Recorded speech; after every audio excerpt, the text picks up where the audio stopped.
সংবিধানের ড্রাফট আরেকটা দেশ থেকে পাশ হয়ে এসেছে, সেই মুজিববাদী সংবিধান এই বাংলাদেশে আর আমরা থাকতে দিতে পারি না।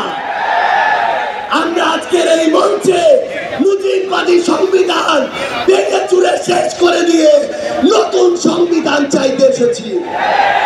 সংগ্রামী সহযোদ্ধারা, আমাদের যে লড়াই, এই লড়াই শুধু 24-এর জন্য লড়াই না।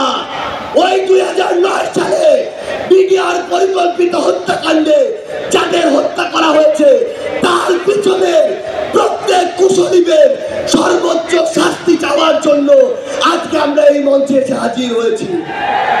ওই শাপলা চত্বরে 13 সালে যাদেরকে নির্মমভাবে হত্যা করা হয়েছে, তাদের পিছনে যারা কাজ করেছিল সে সকল খুনিদের বিচার চাইতে আজকে আমরা এই মঞ্চে এসে দাঁড়িয়েছি।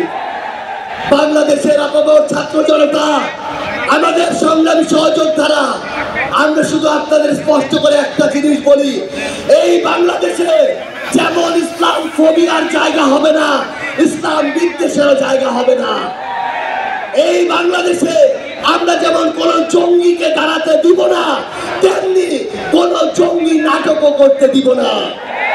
এই বাংলাদেশে সিভিল সোসাইটি নামের কোন দালালকে আর ক্ষমতার চাটুকারিতা করে পার পেতে আমরা দিব না।